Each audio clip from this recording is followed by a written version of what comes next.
Welcome, everyone.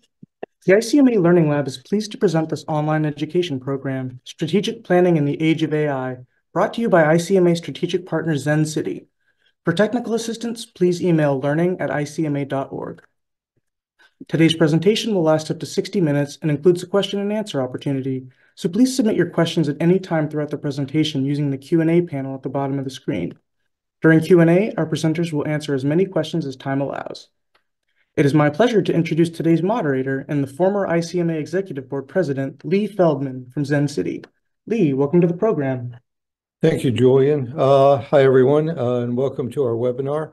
I am currently the Senior Advisor for Local Government Strategy for Zen City. And Haley, if you can show our shameless self-promotion slide. So Zen City, just for everybody's benefit, is a company that has pioneered AI in the government space. We currently work with over 300 governments worldwide and have been recognized with the GovTech 100 Award for several years in a row, I think 5 at this point, and have just recently been identified by CBI Insights as one of the 100 companies that have been innovative in the AI space. So with that, let us make some quick introductions, and then we'll start with some opening remarks. And while everybody is introducing themselves, I'd like to pose a question and have you respond in the webinar chat. And I'm not sure how much everybody really knows about AI today, but I would ask you a question. Do you think that AI helps or hinders you, or will help or hinder you in your day-to-day work life? So with that, if you want to throw in a response into the webinar chat, we can get some dialogue going. And with that, I see a lot of helps. Let's do some introductions. So, Haley, back to the intro slide. So again, I'm Lee Feldman. I'm a former city manager. I was a city manager in North Miami, Palm Bay, Fort Lauderdale, Gainesville, all Florida cities, and also had the pleasure and honor of serving as the president of ICMA back in 2016 and 17. Tim, do you want to make a quick introduction? Sure, thanks, Lee. Yeah, my name's Tim Booker. I'm up in Canada, in Vancouver. From about 2018 to 2021, I ran a company called Civil Space, which is a civic engagement tool. We all joined the Zen City crew in late 2021, and for the last 2.5 years, we have been building community trust with our teammates at Zen City. So today I'm going to talk a little bit about AI and look forward to that in a few minutes. I'll pass over to Toby. Good morning from Arizona. Good afternoon to those of you outside of our area. I'm Toby Cotter. I'm the city manager here in Bullhead City, Arizona, where I've been the city manager for 14 plus years now. And before that, I was in Wisconsin. For those of you who remember me back in the Richfield, Wisconsin days. Happy to be here and look forward to a great conversation. Thank you. Florencia? Hi, I am Florencia Rulo. I am the communications manager for the town of Nantucket. I have been working for the town for the last 7 years. I started in town administration as the public outreach coordinator. And now I oversee the communications office where we're in charge of the website, social media, outreach campaigns, both digital, audiovisual, and printed educational campaigns. So very excited to talk about our experience with AI and Zen City. Great, thank you. So I'm just going to spend about 2 minutes, maybe 3, just sort of trying to set the framework about my thoughts about how AI and strategic planning walk hand in hand. So one of my favorite planners out there, and yes, city managers do have favorite planners, was Jane Jacobs. I think we're all pretty familiar with the great work that she did years ago.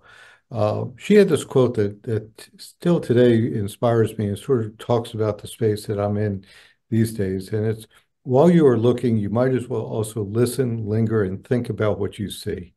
Right. So she basically talked about how she walked the streets of a city, and she would just walk and look and listen. right? And then I want you to sort of think of that concept for a second as we look at this next slide, which is really representative of our communities. Haley, thank you. This bell curve. So, bell curve really shows that every community, and I think you can sit back and make this analysis in your own, is that about 10% of our population is positive, 10% is negative, right? The positive 10%, you can have a pothole on every street, and they're going to call that traffic calming. Negative 10%, you can pave the streets in gold, and they're going to complain that there's too much glare on the road. But we have 80% of our population in the middle. So as you're working on strategic plans, which are basically a lot of input and feedback loops, their input from the entire community, how do you reach that 80%? And feedback, how do you get the feedback from that 80% that's in the middle that we generally don't hear from? Can you use AI to do that? Can you be a Jane Jacobs charged with AI? And so in addition to your own eyes, in your own ears, in your own senses, can AI help augment and supplement those so that you have a much better input and feedback loop as you're doing your strategic plan? So as we go through today's presentation, I'd like you to keep that in the back of your mind and sort of think about your own city, your own town, your own county, and how you sort of can merge AI into these really fundamental tasks that we have during strategic planning. With that, I'm going to turn it over to Tim Booker, one of my co-workers at Zen City, to sort of talk about AI. And candidly, it's taken me a long time just to learn how to spell AI. So Tim is really going to just give us a little primer into, what is AI and what can it mean for us today? So Tim, it's all yours. All right, thanks, Lee. I don't know how to follow up with an AI Jane Jacobs, but I will do my very best. All right, so first of all, looking in the chat, seeing people from all over the USA, I just want to thank you, everyone here, for giving up some time today and for listening and sharing with us. I think it's going to be a great session. My part of the session that I'm going to share now is really just setting the stage for the two great clients who are going to share after me. So I'm just going to walk through a little bit of what AI is and hopefully expand all of our horizons on what some of the possibilities are. So the first question to ask really is, what is AI? It's a term that was coined in 1955, but often what we have these preconceptions in terms of AI based on what the latest tool or the thing is that we're used to. For example, right now, ChatGPT might be all the rage, and so we associate AI with ChatGPT, but AI is more than that. Essentially, AI is any ability for a machine to be able to function in a way that our cognitive system or our brains can. And so if you jump to the next slide, Haley,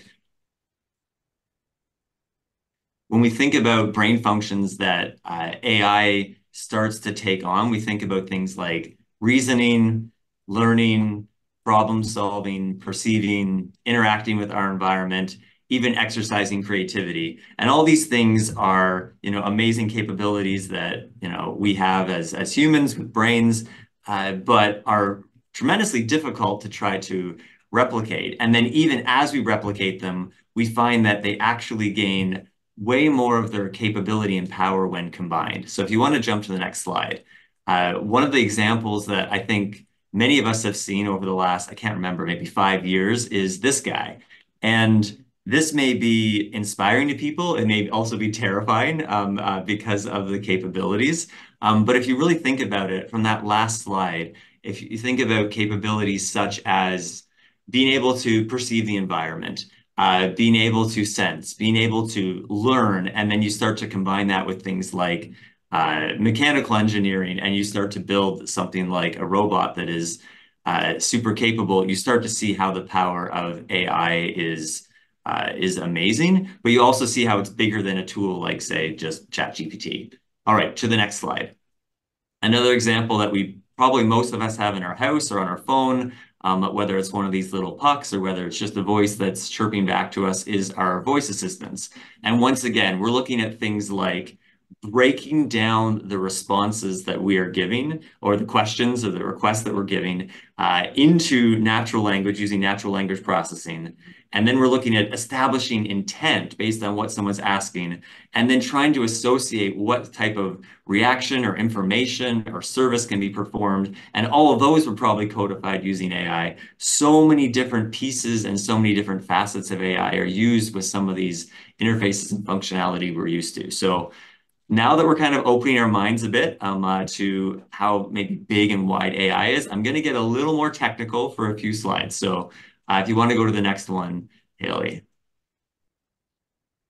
All right. So we know AI is more than just ChatGPT, but I wanted to kind of start out zooming out progressively. So when we look at ChatGPT, it's actually one of many LLMs, or large language models. So if people are familiar with that term, it essentially means the ability for these programs that have been trained on just massive amounts of data, massive amounts of textual data over centuries, over genres, over languages, and that they both have the capability to understand what we are asking of them, and also to create responses. And what's interesting in the LLM space is that there are more than just ChatGPT. There's Google's BERT and T5 and Transform XL. Facebook has a derivative of BERT. Carnegie Mellon and Microsoft have some popular LLMs. And then what's also interesting is that LLMs then get customized often by particular industries or companies so that they can be used more specifically. So AI bigger than ChatGPT, the many different LLMs. Now let's zoom out from LLMs further on the next slide. All right. So LLMs, or large language models, they fit into this first group of AI models, which are generative models. And generative models are amazing because what they can do is they can create something that hasn't existed before. They're going to be trained on all sorts of pre-existing material and content and media. And what they're going to be able to do is create text or images or numbers or audio or video or any website code or any types of things that they can potentially be trained to do, which makes them super valuable and which makes them super in the spotlight right now. But I also want to highlight discriminative AI, because it is a really important part of AI and how AI has evolved over the years. And discriminative models are more trained on data that's labeled to be able to classify things into groups or categories. And if we move into the next slide, I'll give an example of that. So the way that these models get intelligent is often through learning. And so one of the terms you've probably often heard about in the AI space is machine learning. And so, but what does that mean and why is that important? And it's because we're often used to computers performing tasks in a very predefined way. We write code, and the code then operates the way that we programmed or intended it to. Whereas with AI, we're teaching it to learn to function in a way that isn't necessarily something we've pre-programmed it to do, but we've given it the capability to be able to learn. And within the machine learning space, there are actually different facets. So for example, if we're looking at a more discriminative model, using something like supervised learning, we actually train our AI models on data and then try to have it replicate the type of discrimination that we would have with future data. So a great example there is fraud detection. You train an AI model on a whole bunch of transactions with a whole bunch of metadata. These ones are fraudulent, these ones aren't, and then now it can hopefully detect which ones aren't on a new data set in the future. With something like unsupervised learning, we're actually having the AI model work away and without predefined labels, discover connections and labeling on its own. And so a great example here is Google News categorization uses unsupervised learning to be able to categorize its news posts. It kind of just comes up with those categorizations and associations on its own. Reinforcement learning is another area of machine learning. And so you could maybe think of like the stock market here. So you would program a device with some sort of reinforcement. And so you're looking at a scenario where, it makes trades and it's reinforced by which trades actually, increase value of portfolio over the long term. And then you have deep learning, which you've heard about. You've probably heard about Deep Blue and, beating Kasparov in 1997, but this idea of being able to replicate neural networks, so the ways that our brain can have multiple nodes and sending messages to each other. It's so powerful. And if you think about the large amounts of data that often need to be processed in environments like, say, autonomous vehicles, deep learning is required to be able to understand from sensors or video what is kind of actually happening all around us and being able to then have some sort of reaction to that. And so as you start to combine these kind of facets or elements or learning models within AI, you get these disciplines like natural language processing that we see in chatbots, or computer vision that we would see in like identifying anomalies on X-rays, or expert systems like, say, an automated technical support person to help you with your Wi-Fi, and then the robotics example that I gave at the beginning. And so you start to really expand your horizons in terms of what AI kind of has done historically as we kind of built up to the amazing capabilities we have now, and what some of those different tools could still help accomplish in local government. If you want to go to the next slide, Haley. Now that the more technical part is over, maybe just a few misconceptions to correct in the AI space. And the first is that AI is magic. It can just figure out and do anything on its own. And I think we really need to establish that, humans need to come up with algorithms and capabilities, and AI also requires data to be able to activate its value. The training on massive data sets is so important toward AI's value.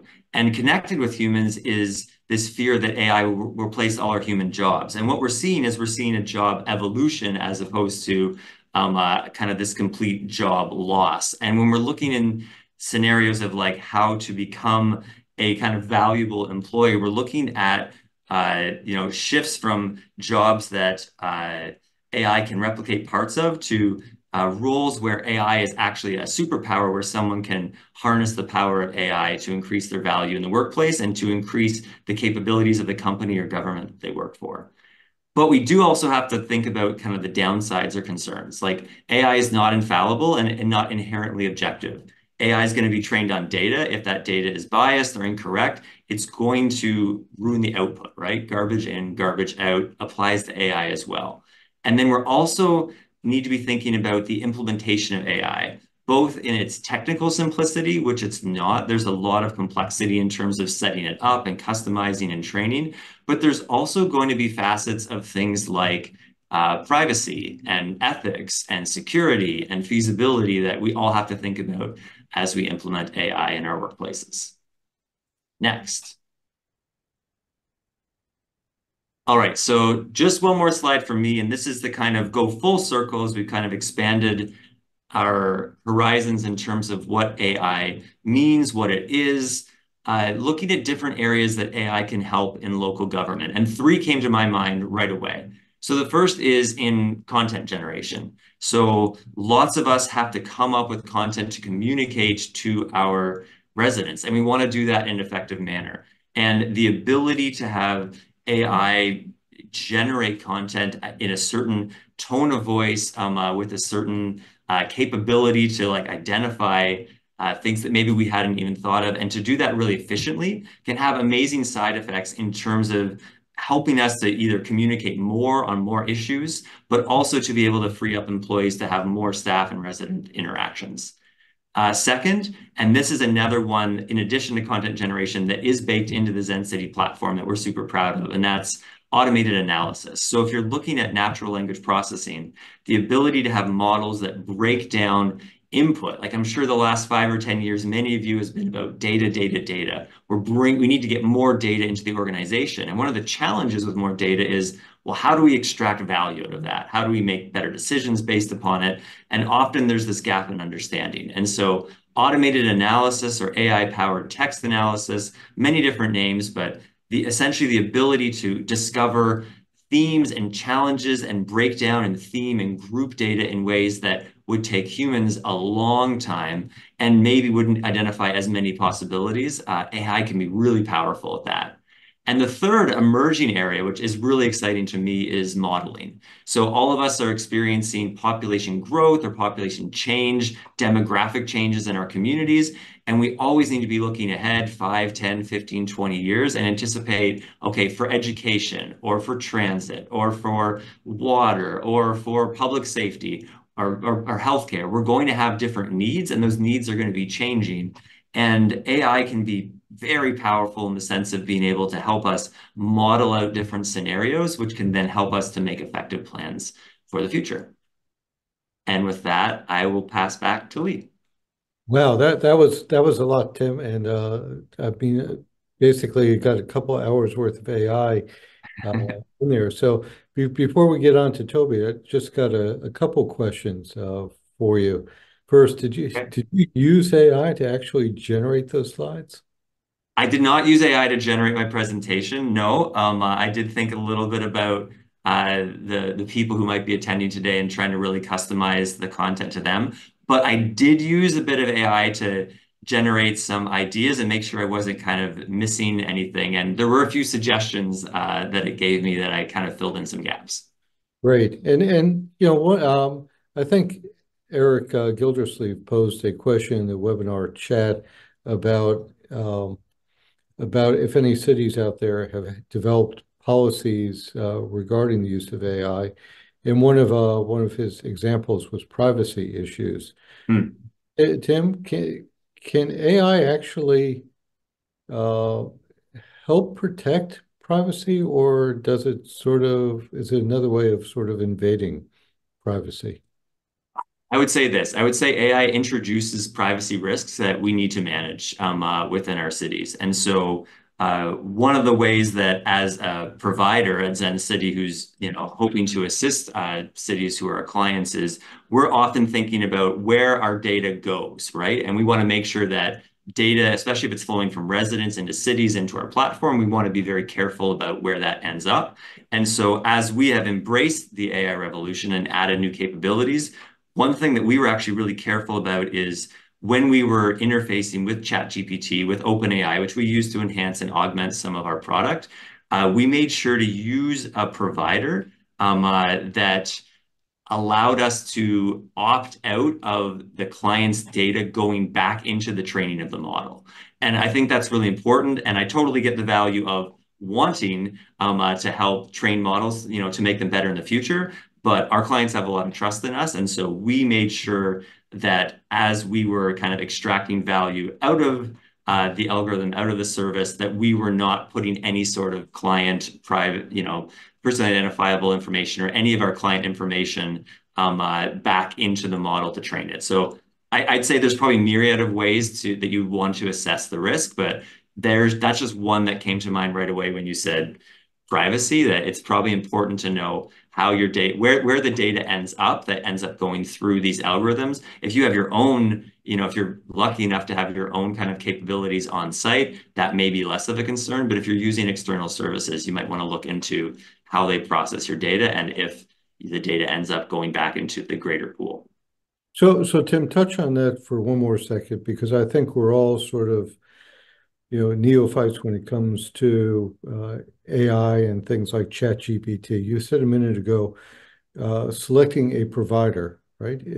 So there's providers that provide ChatGPT, and then but it's really the government just doesn't pick up ChatGPT or some other product. You have to find the provider as well.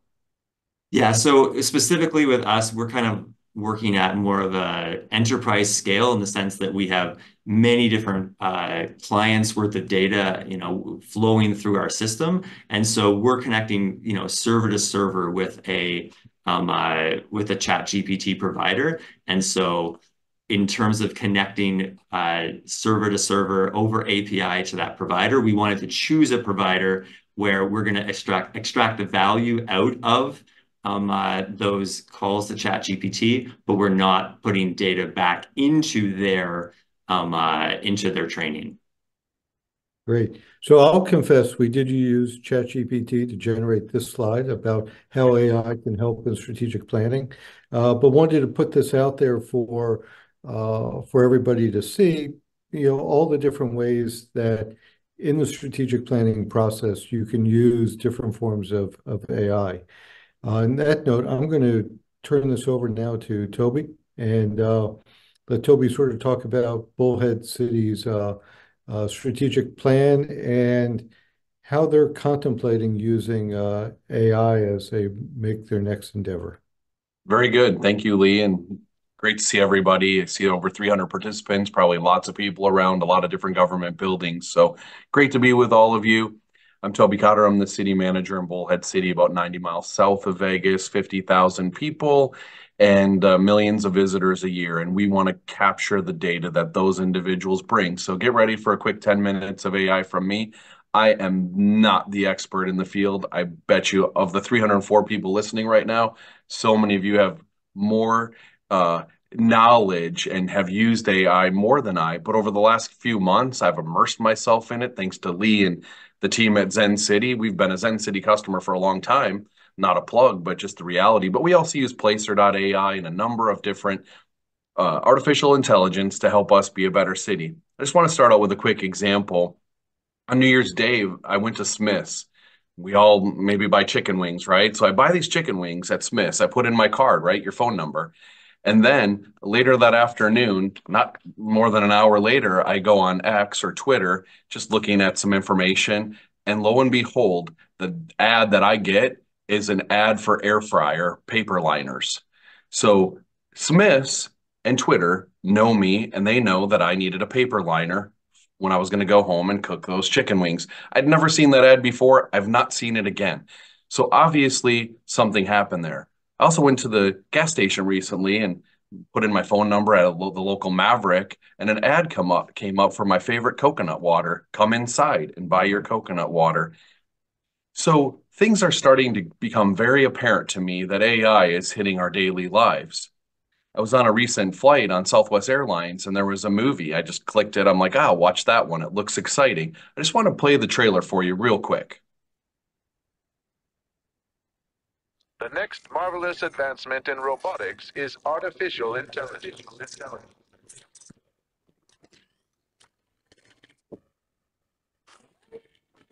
We should never have let AI out of the box. Execute her, or we go extinct. I'm not killing the kid. What do they call you? What's your name? My name's Alfie. You're my friend? She said you want. They're coming to get me. Seatbelts. Well, What do you want, sweetie? For robots to be free. We don't have that in the fridge. How about ice cream? The future never looked better. The future never looked better. The future never looked better.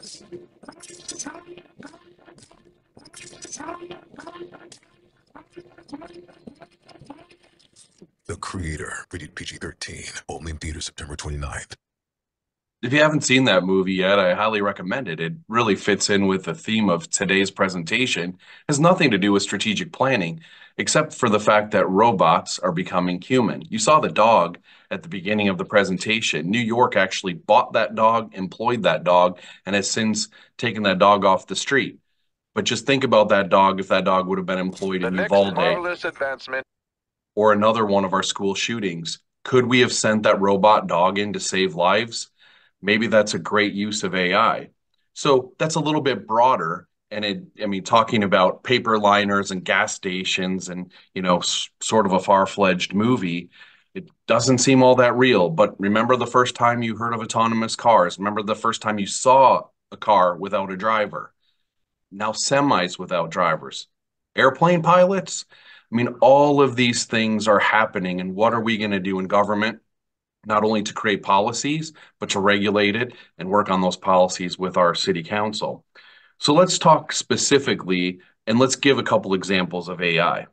And so here's simple. We'll go to ChatGPT, and this is 3.5. Here on my report, I was looking at single-family residential valuation. So here's a report. A few years of residential valuation helps with those communities who collect a property tax. So just simply ask the question, analyze and prepare a report on single family residence valuations for new home construction in Bullhead City.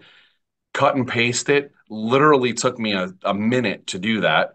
And then ChatGPT gives this analysis.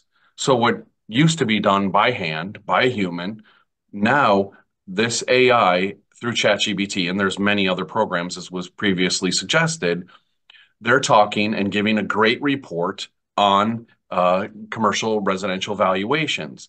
I didn't have to format the code. I didn't have to do anything but go to openai.com and submit that information. So it's an easy example. So one takeaway, especially, there's a lot of communication folks on this call today. Let your city manager know that there needs to be, an AI discussion at your local city hall. Do you have policies and procedures? Are you using ChatGPT or other programs in your lives? And so I'm of that 50 and over group. There's a lot of city managers and assistants in that category. We need to understand AI and understand how it's going to impact government. And there are some really, really great ways that it does impact government. So I'm going to give another specific example of where old school strategic planning meets AI, and then we'll come back to this if you don't mind. So let's talk about our new animal shelter. We were in the process of building a brand new building, had budgeted about $6 million for the new building. And then all of a sudden, one day, the local newspaper says they're downsizing, moving some of their publishing to another plant, and they were looking for a new office. Well, I went to bed that night thinking, what's going to happen with this beautiful 27,000 square foot facility? Woke up the next morning, called the mayor. I said, hey, meet me over at the newspaper. Let's go walk through. So we meet the publisher, we walk through, and I say to the mayor, this could be our new animal shelter. It is a beautiful building. And I think do we have a couple more photos to show the inside? There's the lobby, and there might be another one. Right, there's the print room. So as part of that, okay, now we need a strategic plan for this, right? So it's just one thing. Hey, it's the city manager wants to build a new animal shelter and thinks he can convert a 27,000 square foot newspaper building into a shelter. So what did we do? First, the traditional strategic planning, meet with the city council, have focus groups, and then we did the Zen City survey. And as you know, Zen City uses artificial intelligence on the back end of these surveys, and they also use it on their normal daily processes. And so as we went through the survey, we also got to see every day what people were saying about us on Twitter and Facebook. So you wake up in the morning, there it is. So here's what everybody's saying. So here's the new design of that newspaper building based on all of the public input that we received and our new strategic plan. We did use ChatGPT and AI to generate some of those strategic planning questions and the survey questions. And you can see here, one of the great things that came out of this, in this big building on the left-hand side, where it's the green paw, the sort of the sticking out on the left-hand side, that actually is a new veterinarian clinic. Because of the amount of work we put in the strategic plan and reaching out to our community, it became more than a shelter. It became the Bullhead Animal Resource Center, and we are going to be hiring a veterinarian and maybe more than one veterinarian. 98% of those who answered our survey said there's a significant lack of veterinarians, and the city council is 100% behind hiring more veterinarians and actually having them be civil servants. So here's an example of where that old school strategic planning, we can do this on our own. We can have focus groups, but there's also an incentive to use AI. In fact, you can actually just go to ChatGPT and say, help me form a strategic plan for a new animal resource center. I want to talk just a little bit more about the private sector. Walmart recently released something that they're called in-home replenishment. And a lot of us buy things from Walmart online. And here you go. When you log on next time, if the gallon of milk is already in your cart, how did that happen? Well, Walmart was assuming because you buy a gallon of milk every week that you're going to need a gallon of milk this week. So you don't actually have to click through and find the gallon of milk. It'll be in your cart. So the private sector is going so strong on this. So when you can buy chicken wings at Smith's and the paper liner shows up in your Twitter feed, and when you can go to Walmart and your milk is already in your cart, the question us in government have to ask is, where are we in these processes and procedure? And so as you're looking at using AI, Are there things that you can look at? Trash consumption. Are we meeting use and utilization? Can we run models for crime that predict crimes in certain areas and at certain times? And I know that's going to scare a lot of people because this predictive analysis models are scary. And sometimes they're very questionable. There was a recent example that I found where a police department actually took DNA and used AI to turn from that DNA and turn it into a face, an artist rendering of a face. And then they ran it through facial recognition software. What if that looked like me or Lee? We weren't there that night, but now we're having AI that our police departments potentially can A, catch criminals, but B, what are the implications of us allowing DNA to have the AI create an image and then we run facial recognition on that image? Also, the National Science Foundation put out that they have a database of over 6 million items from the internet. And in that database, if we were to use that, contains a whole bunch of illegal things, including child abuse and child porn and all those things. And none of us want to be anywhere near that. So we have to be very careful. And so my second takeaway is look at your policies and procedures. Don't ignore this anymore. I kind of was. I love having Zen City send me my daily update on what's going on in the community. But when you really get to the heart of it, as was mentioned before, there are some outstanding tools. When you think about solar, we all have solar systems and solar modules in our community, especially here in Arizona. Some of those AI systems will make sure that it's pointed the right direction at the exact same time and not just be here at noon. It might actually be turned a different way, using AI to better, create power for us. I want to go back to ChatGPT for just a moment and run another quick example because a lot of you were here for strategic planning. And so here's another example of strategic planning. So the question that I have right now is we could really use another airline. And so the question that we put into the ChatGPT is, how can Bullhead City recruit another airline to the Laughlin Bullhead City International Airport? What strategy should it employ? Create a strategic plan for recruiting another airline. Very simple question, right? So let's ask AI that question. And this is what it would say. And it's kicking out a strategic plan for me right now in front of all of you. This is what the city should do to strategically recruit another airline. And it's talking about service fee waivers and destination marketing, airline partnership marketing, local support, public relations campaigns. Look at what it's kicking out.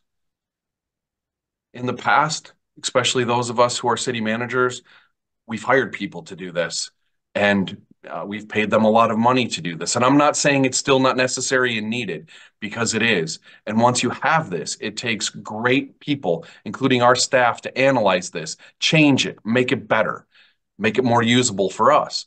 But then you can also ask it another question. So now that I've asked to create a strategic plan for me to recruit another airline, let's say, what about Sun Country Airlines? Let's ask it that question.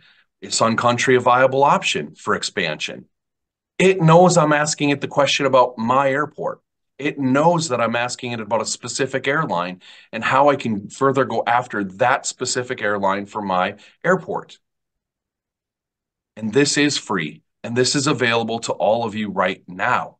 So why wouldn't we use this? Why wouldn't we get a little trendy and use AI? And if you go to OpenAI and take a look at it, if you're not doing a service to your community and to your staff. Again, it's not for everyone. It's not for every purpose. And people still have to engage with this. No AI in the world is going to go meet with Sun Country and move them to this airport.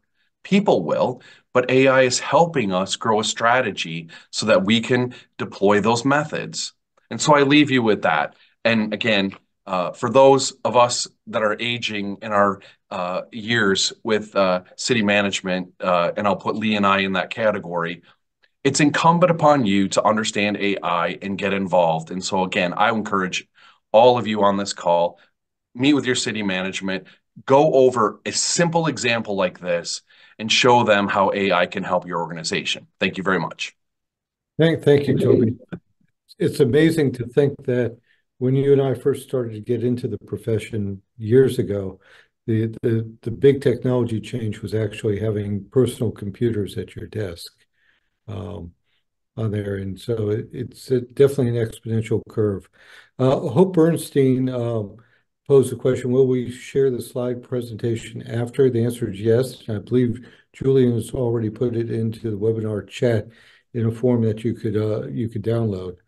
Florencia, you're up next. Now, Nantucket is currently in the process of doing their strategic plan. You're going to talk to us a little bit about that and share your thoughts as well.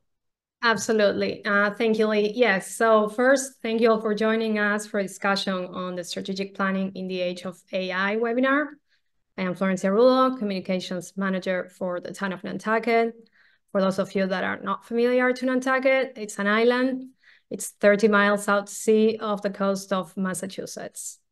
So today I'll be talking about the strategic plan. We already have one, but we're in the process of learning how we can use AI to move forward with the implementation of the strategic plan. So while conversations of developing a strategic plan started a few years back, it was in October 2018 that the Town of Nantucket Select Board developed its first strategic plan. In it, we identified 3 focus areas: housing, environmental leadership, and transportation. Then between 2018 and 2020, the Select Board had several workshops to refine the concept of the plan and to identify other focus areas. In 2020, after half a year of pandemic, 2 other focus areas were implemented into the plan: quality of life and efficient town operations. Over the past 5 years, community engagement regarding the plan has been mostly unidirectional, with the town releasing a set of state-of-the-town videos, strategic plan updates, workshops open to the public, and frequent social media posts and newsletter updates. While the plan has been well received and the focus areas are truly representative of our community or the concerns of our community, we are now looking to gather the public sentiment on each focus area. We want to understand their priorities within the plan. We want to be able to identify areas they don't see as a priority. We want to learn what needs adjustment or change and what's going in the right direction. Are we missing something that's fundamentally important to the community, or is the plan responding to the needs and wants of our residents? We believe that AI can help us better analyze responses to the strategic plan. Next slide, please. So in collaboration with Sense City, we are in the process of developing a representative survey. That's what we're doing at the moment with Sense City, with 2 goals that are very simple.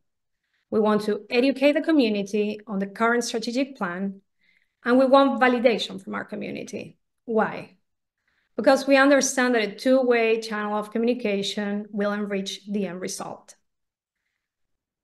Next slide, please. As I explained before, the town strategic plan consists of 5 focus areas.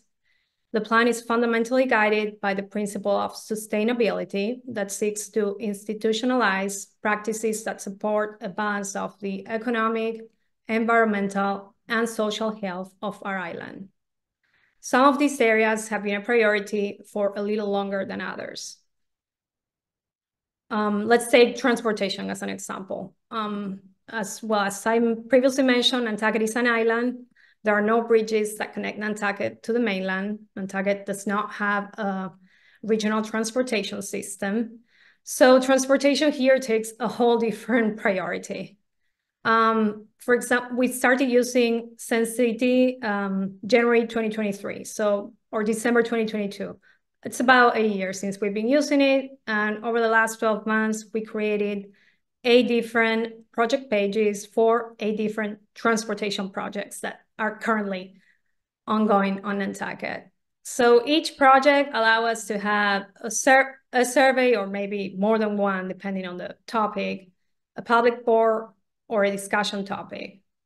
This type of outreach was followed by social media, printed campaign in multiple languages, And this is the first time that we implement such a holistic and interactive plan of communication at such a large scale. And so far, the results have been great. The transportation surveys results surpassed our expectations. Of course, in the past, we've used survey and survey platforms that I'm sure you're all very familiar with, but we are getting a much greater response rate, and these results have even been noticed by the Massachusetts Department of Transportation. Every survey goes about 80% response, so that's really very high.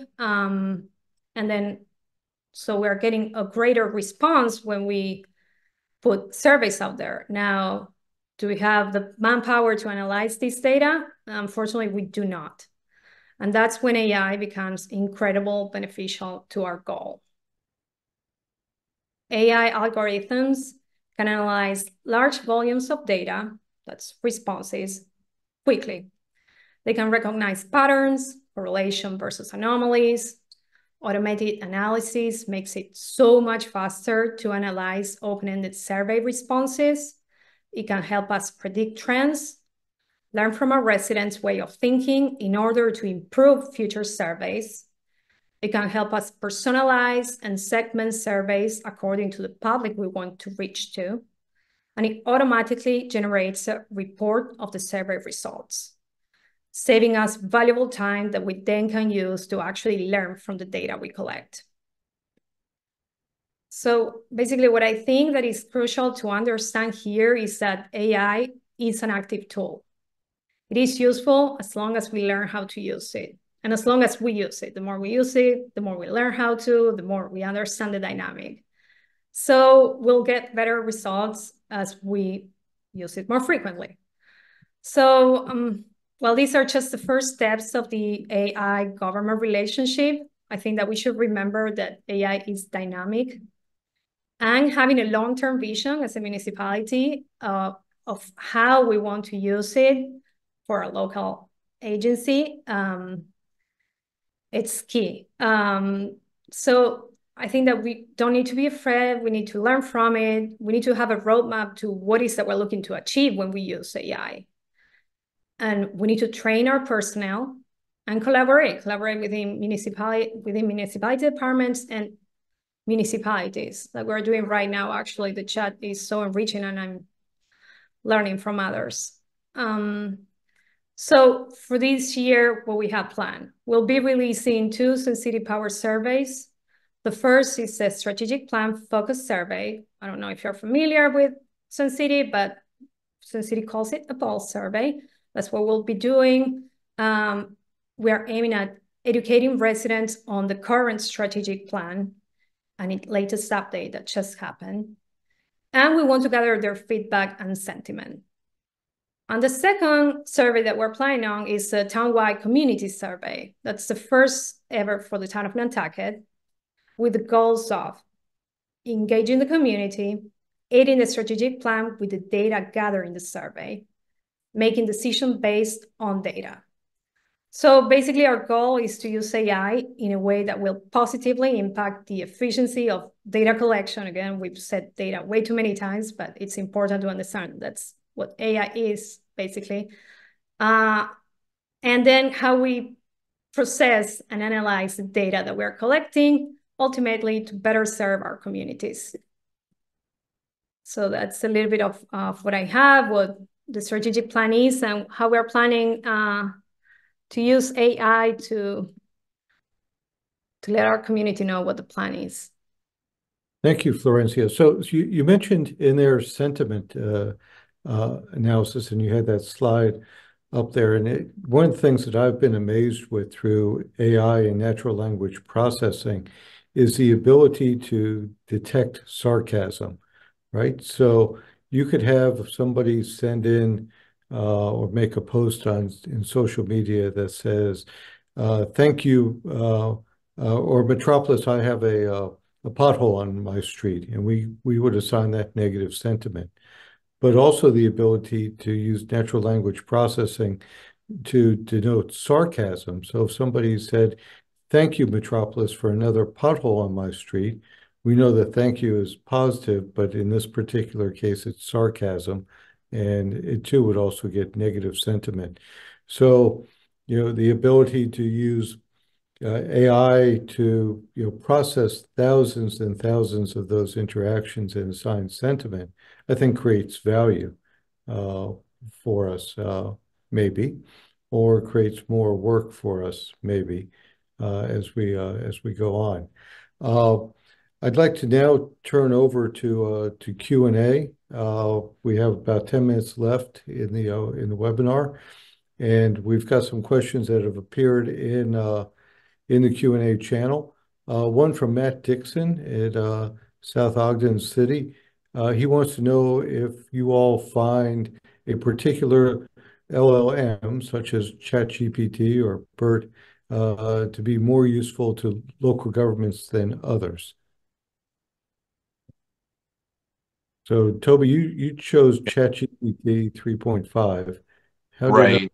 Yeah. So, yeah, thanks, Lee. So the reason for that today was because it's free.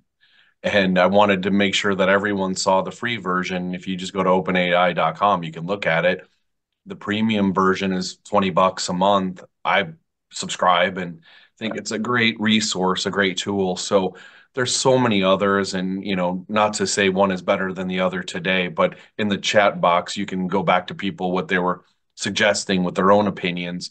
But we wanted to show that there's some useful tools that are available today for free that you can ask very simple questions to, and you'll be amazed at how that'll help you with some strategic planning efforts.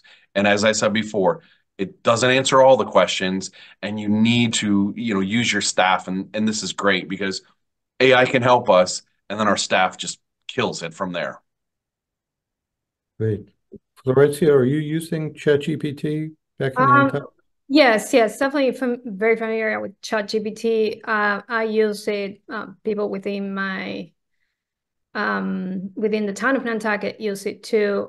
It's interesting how many are asking about policies. I think that's the next step for municipalities. We currently do not have one, but we're in the process of developing one with town council.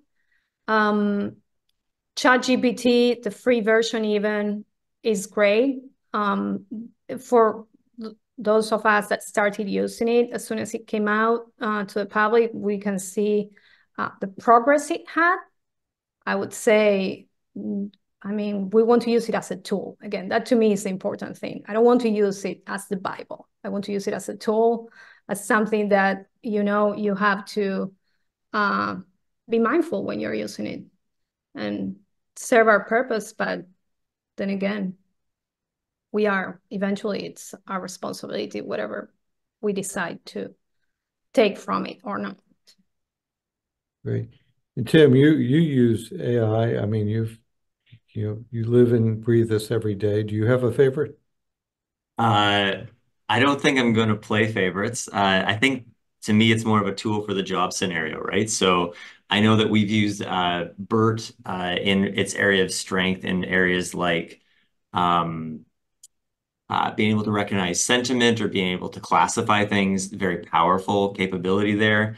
But it's really hard to touch both the ease of use on the UX side and the generative power of ChatGPT. But we're just talking text there, right? There's also like image creation stuff, which I know has its downsides, but also, sometimes you need an image for an article or for something, and it's really helpful to be able to create something and not, violate someone else's rights by, taking their image on them, but to make something that's super relevant for you can be really convenient. So I would just say picking the best tool for the job is great. And I found GPT-4 amazing personally. Like, it's a little more up to date, a little more capability. So yeah, lots of great options out there. So Tim, I'm going to ask you one of the questions that popped up here as well. Jennifer asked, what AI platforms analyze data, and is ZenCity an LLM? You want to talk maybe a little bit about how we analyze the data out of our various tools? All right. So without sharing all the secret sauce, what I will say is that ZenCity makes use of a number of different AI models. Some that are more we're using connecting to off-the-shelf models that others have created, some that we've actually created and trained on our own.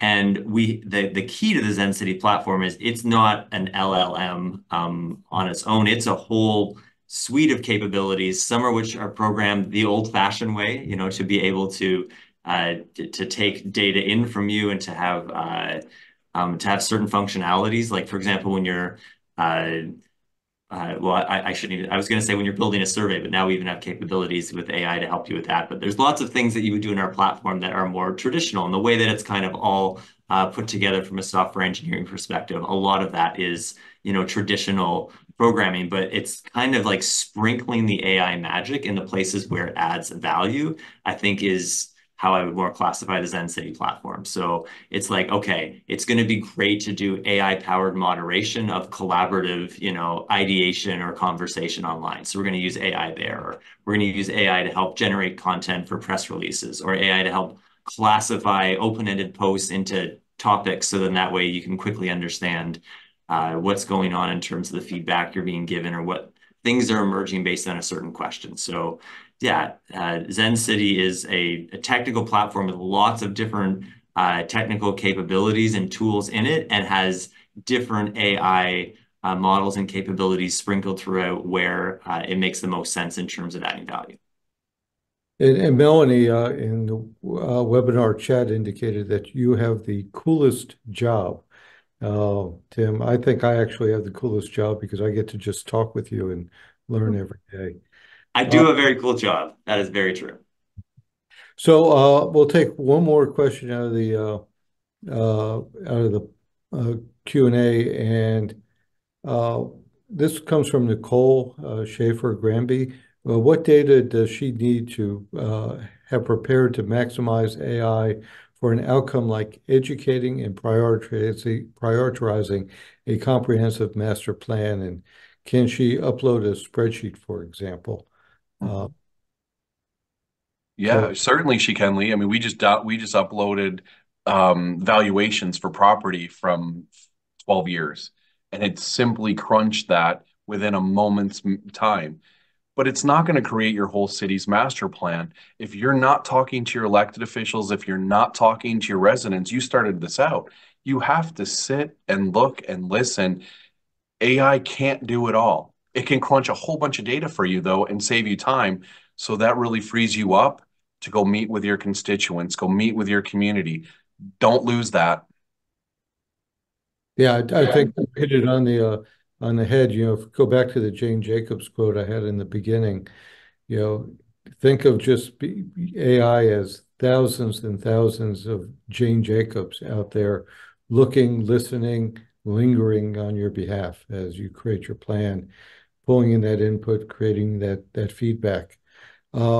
I saw a couple other notes that are these slides going to be available later? They will be, and as well as a recording of this webinar.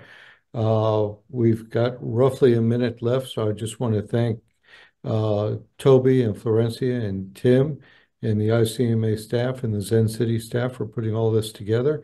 And I hope that you all have come away with a better understanding of AI and some thoughts about how you can implement it in your own strategic planning process. With that, Julian, I'll turn it back to you if there's any closing ICMA remarks. And with that, we must conclude today's webinar. A special thank you to our presenters and to everyone who joined us today, and we hope we'll see you again soon. Please take a moment to complete a brief evaluation of today's program by returning to the ICMA Learning Lab page where you logged in today. The survey must be completed to unlock your certificate for this program. After completing the survey, you can access your certificate via the Achievements tab at the top of the interface. A recording of today's session will be uploaded to the same place you found the Zoom link in the Learning Lab. Today's program is copyright 2024 by the International City County Management Association with all rights reserved. This concludes today's program. You may now disconnect.